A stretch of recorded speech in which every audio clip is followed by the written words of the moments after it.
우리에게 주신 말씀은 마가복음 14장 27절로 72쪽이 되겠습니다. 신약 성경 80쪽입니다. 함께 합독하시겠습니다. 예수께서 제자들에게 이르시되 너희가 다 나를 버리리라. 이는 기록된 바 내가 목자를 치리니 양들이 흩어지리라 하였음이니라. 그러나 내가 살아난 후에 너희보다 먼저 갈릴리로 가리라. 베드로가 여짜오되 다 버릴지라도 나는 그리하지 않겠나이다. 예수께서 이르시되 내가 진실로 네게 이르노니 오늘 이 밤 닭이 2번 울기 전에 네가 3번 나를 부인하리라.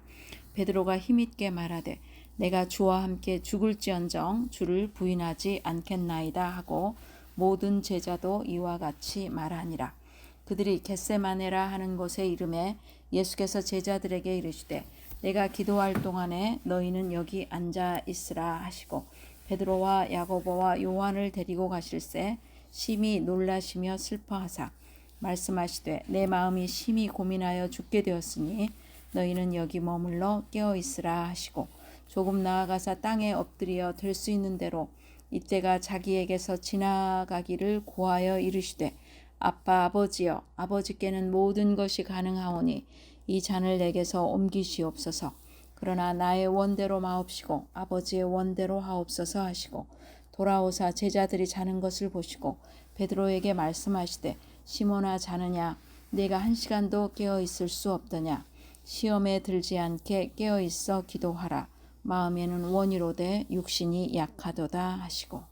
아멘. 오직 예수님, 예수 그리스도의 은혜와 평강이 넘칠지어다. 아멘.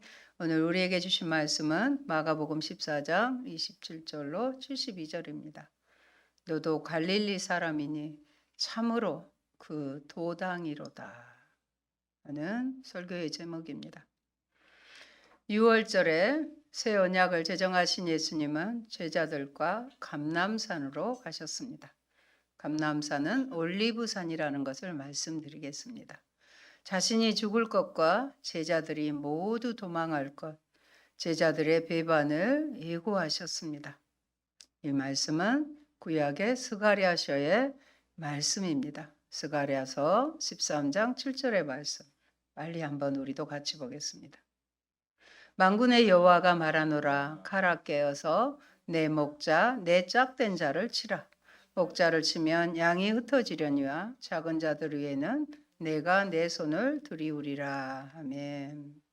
스가랴서의 인용문은 십자가 죽음에 대해 2가지를 암시하고 있습니다.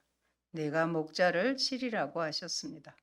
목자를 치는 자의 주체는 하나님이십니다. 예수님의 십자가 죽음에는 사탄의 조종을 받는 유대교 지도자들과 가룟 유다, 또 로마 당국자들이 개입되어 있지만 이는 다 하나님의 뜻에 의하여 성취되는 구속 사역입니다. 다시 말해서 십자가의 죽음은 하나님께서 자기 백성을 구원하시고자 하는 구속 사역의 핵심인 것입니다. 또 한 가지는 목자이다입니다. 목자는 구약 성경에서 왕을 상징하는 칭호였습니다. 스가랴서의 목자를 인용하신 예수님은 자신이 새 언약으로 말미암아 성취될 하나님 나라의 왕이심을 강조하신 것입니다. 안전한 장소를 찾아서 가졌던 6월절 식사가 예수님의 일행이 누릴 수 있던 마지막 평안이었습니다. 저희 가족도 비가 오는 어린이날 저녁 식사를 멀리 있는 아들 목사님 가족까지 온 가족이 모여서 행복하게 가졌습니다. 그러나 예수님은 이곳을 나가면 적들의 추적에 노출되는 관역이 됩니다. 2가지가 예고되었습니다. 제자들의 도망과 그리고 부활입니다. 공포로 인한 제자들의 흩어짐에 대한 예고 중 베드로의 장담은 후에 있게 될 그의 3번 부인을 현저하게 부각시키는 배경을 제공합니다. 닭이 2번 울기 전에 베드로는 도망했을 뿐 아니라 예수님을 3번 부인까지 했습니다. 새벽은 해 뜨기 전에 이른 새벽을 뜻하는 속담적인 표현입니다. 오직 마가만이 수탉이 2번 울었다고 상세히 기록하고 있는데 이는 아마 베드로의 직접적 증언을 명확하게 들었기 때문이었을 것입니다. 이런 이야기를 나누면서 예수님과 제자들은 겟셋마네에 도달했습니다. 예수님은 여기서 마지막으로 하나님과 기도의 씨름을 할 생각이십니다. 분이엘의 야곱을 생각나게 합니다. 하지만 그 결과는 정반대였습니다. 첫째, 겟셋마네의 침묵입니다. 겟셋마네의 히브리어 뜻은 기름 짜는 틀이라는 의미입니다.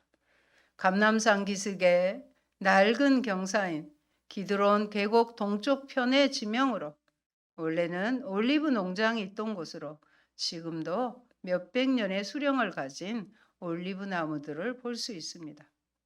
기름 짜는 틀처럼 예수님의 피땀을 흘리신 고뇌의 기도 현장에 꼭 어울리는 이름입니다.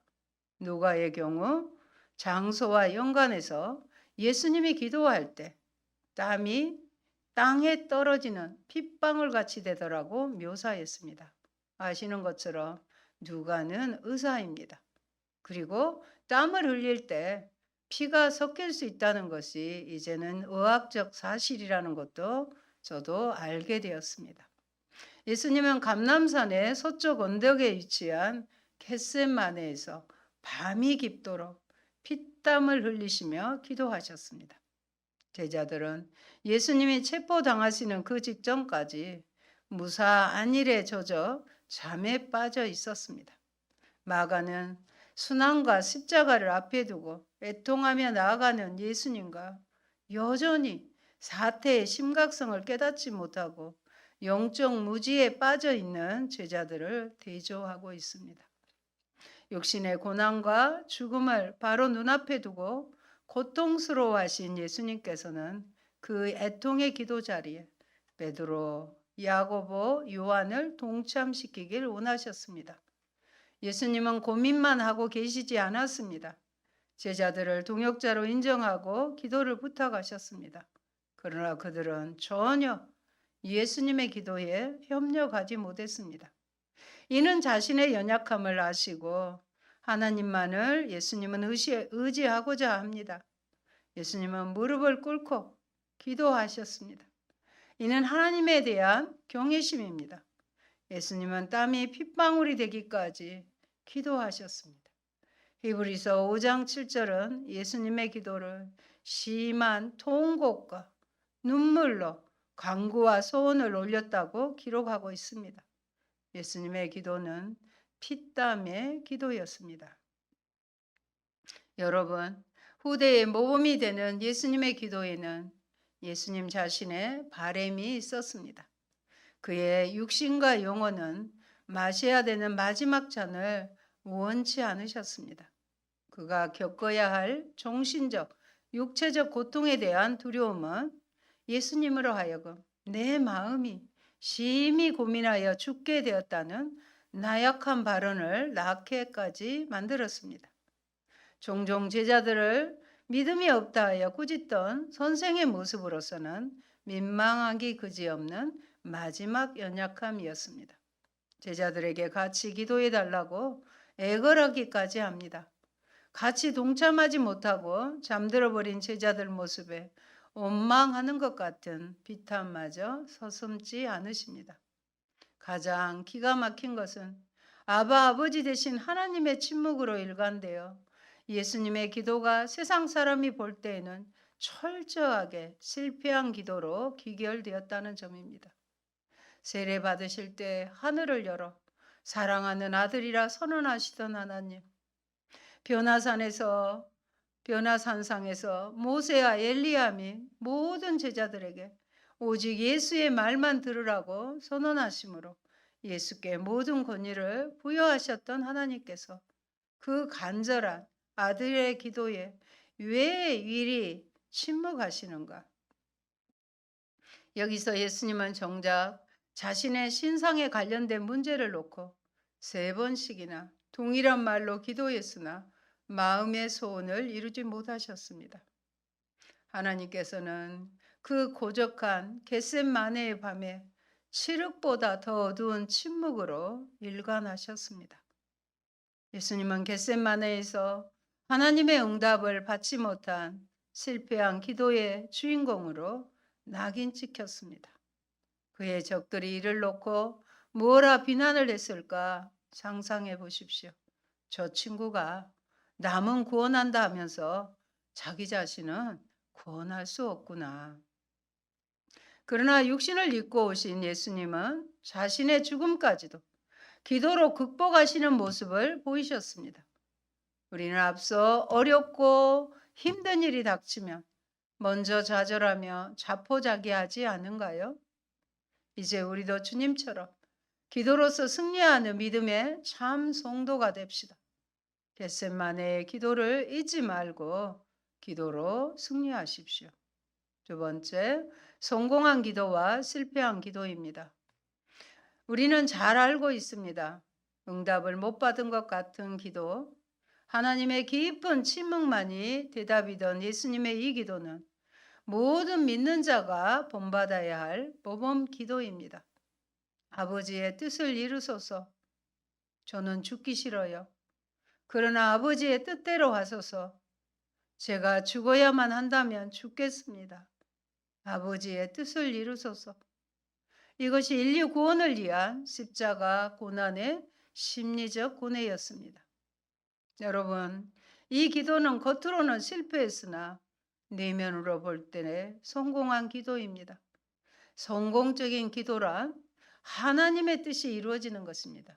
우리가 기도하지만 성공한 기도는 하나님의 뜻이 이루어지는 기도라는 것입니다. 마음의 원대로 이루어졌다고 해서 그것이 성공이요.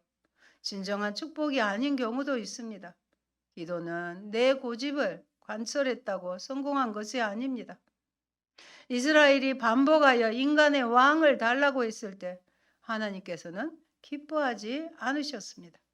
그것은 하나님의 뜻이 아니었기 때문입니다. 이스라엘은 하나님이 왕이셨습니다. 그러나 그들이 끝까지 고집하자 하나님은 결국 이를 허락하셨습니다. 원하는 바를 얻어낸 성공적인 기도라고 할 수 있을지 모릅니다. 그러나 아시지요? 아니었습니다. 성경에서 실패한 그러나 성공한 기도 셋이 모두 대표적인 인물에게서 나옵니다. 모세는요, 요단을 건너갈 수 있기를 간절히 기도했습니다. 반복해서 구했습니다. 이에 대해 하나님께서는 그만해도 족하니 이 일로 다시 내게 말하지 말라고 냉정하게 거절하셨습니다. 그리고 모세는 순종하여 여호수아에게 가나안 입성을 맡기고 자신은 신명기 마지막 유언을 선포합니다. 저도 30대 후반에 광역시로의 전입을 위해 2년을 정말 정성을 다해 기도했지만 들어주시지 않았습니다. 그리고 나중에 보니 목회로의 길이 예비되어 있었습니다. 또 바울은 몸에 고통스러운 병이 있어 3번을 간절히 기도했습니다. 그러나 하나님은 들어주지 않으셨습니다. 결국 바울의 그 애절한 요청은 들어주지 않으시고 이렇게 말씀하십니다. 고린도후서 12장 9절의 말씀 함께 살펴봅니다. 나에게 이르시기를 내 은혜가 네게 족하도다. 이는 내 능력이 약한 데서 온전하여짐이라. 네가 받은 은혜 좋게 네가 약할 때 온전해진다. 이 말씀 한마디로 때우시고 말았습니다. 이렇게 해서 실패한 바울의 기도는 겟셋마네 동산의 기도를 모델로 삼아 진리의 깨달음으로 이행합니다. 그리고 바울은 이렇게 고백합니다. 13장 4절입니다. 그리스도께서 약하심으로 십자가에 못 박히셨으나 하나님의 능력으로 살아계시니 우리도 그 안에서 약하나 너희에게 대하여 하나님의 능력으로 그와 함께 살리라. 예수님을 보라. 예수님은 약해서 십자가에 못 박히셨지만 하나님의 능력으로 다시 부활하지 않았느냐. 우리 또한 그렇다는 것입니다. 여러분, 그리스도의 겟셋마네는 부활로 응답되었습니다. 바울의 치유 요청에 대한 하나님의 거절은요, 사역의 능력으로 응답되었습니다. 주님의 뜻을 우리의 생각보다 더 위대하고 훨씬 광대합니다. 성숙한 기도, 하나님 나라를 이루는 기도는 주의 뜻 이루어지이다를 피땀 흘려 고백하는 것입니다. 내 뜻은 이루어지지 않아도 좋사오니 하나님의 뜻이 이루어지게 하소서. 주님께서 영광을 받으소서. 저희의 돌무덤 위에 주님의 아름다운 꽃을 피우소서. 자, 너희는 갈 길을 가라. 내 때가 왔구나. 일어나라, 함께 가자. 보라, 나를 파는 자가 가까이 왔느니라. 예수님이 이렇게 말씀하셨습니다. 셋째, 베드로의 실패와 그리스도의 은혜입니다. 극명하게 대립되는 두 가지 모습이 등장합니다. 제자들 중에 하나는 예수를 팔아 배신하고 나머지는 옷까지 벗어 던지면서 다 도망하였으며, 제자들 중에 수장이라 여겨지던 한 사람은 저주까지 해가면서 예수를 모른다고 부인했습니다. 제자들이 이렇게 형편없이 망가져가고 있을 때 예수께서는 그들을 위하여 하나님의 뜻대로 대속적 고난을 당당하게 대면하고 계셨습니다.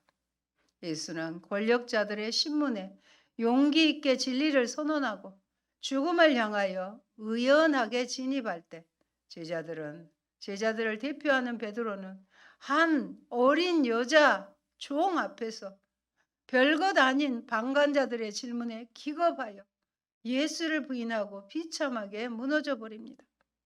베드로는 다른 제자들이 예수님을 버린다 할지라도 자신은 결코 그를 버리지 않겠다고 맹세하던 자였습니다.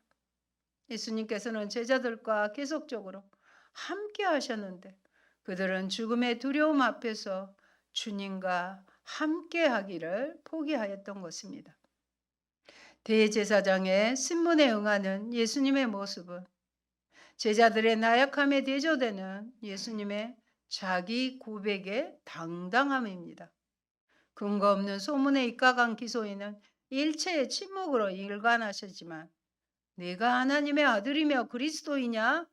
라는 질문에 대해서는 당당하게 시편 110편 1절의 이미지를 이용하여 긍정적 선포를 하심으로 대제사장을 격노하게 만들었습니다. 내용은 이렇습니다.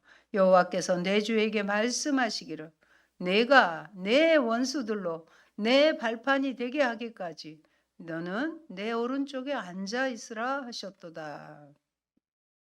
예수님은 자신이 하나님의 아들 메시아임을 자신의 입으로 유대의 최고 지도자들 앞에서 공표를 하십니다. 이것이 진리입니다.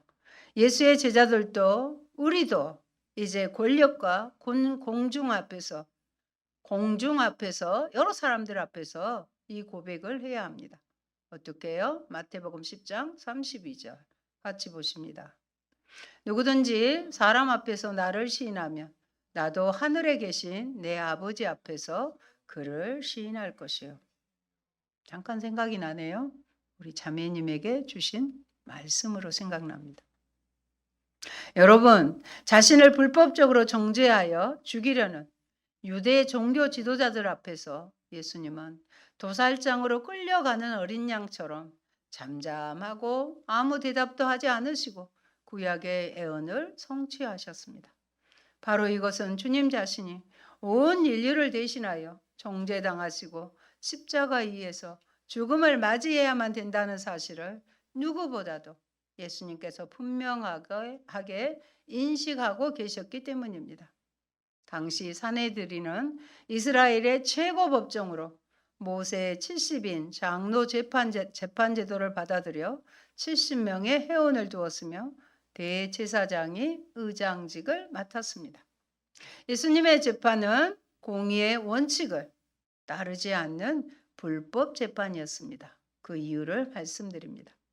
유대인의 소송법상 중요한 소송권은 야간 재판이 금지되어 있음에도 불구하고 예수님의 재판은 한밤중에서 새벽 사이에 이루어졌습니다.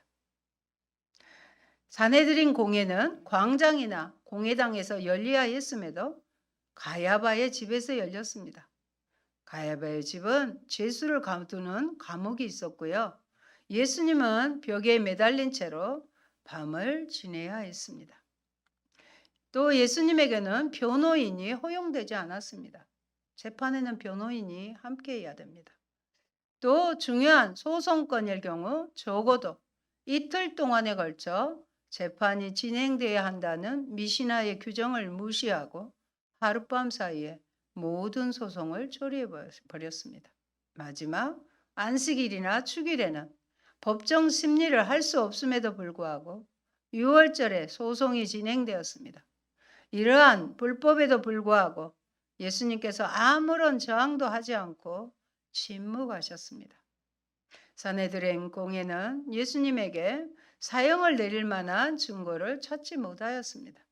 대제사장은 촌수를 받고 네가 찬송 받으실 분의 아들 그리스도냐? 라고 예수님께 물었습니다. 신약 성경 중에서 여기서만 발견되는 찬송 받으실 자라는 칭호는 하나님을 대신하여 사용할 수 있는 유대적 칭호였습니다. 예수님은 명확하게 내가 그니라 곧 나는 메시아이며 하나님의 아들이다라고 대답하셨습니다. 마가복음에서는 이곳에서 비로소 처음으로 예수님이 자기가 메시아임을 공적으로 천명하셨습니다. 그리스도의 회복의 은혜입니다. 모든 복음서가 기록하고 있는 베드로의 부인 사건은 대제사장의 뜰에서 발생한 은밀한 사건이었기 때문에 본인이 털어놓기 전에는 그냥 묻혀질 수도 있던 일이었습니다. 당시 이 이야기가 구전될 때 베드로는 초대교회의 핵심적인 지도자였기 때문에 이 정도의 약점이라면 권위의 손상이가 리더십 구사에 치명적일 수도 있었습니다. 우선 베드로는 이 일로 큰 충격을 받았습니다. 아마 영원히 잊을 수 없는 사건이 되었을 것입니다.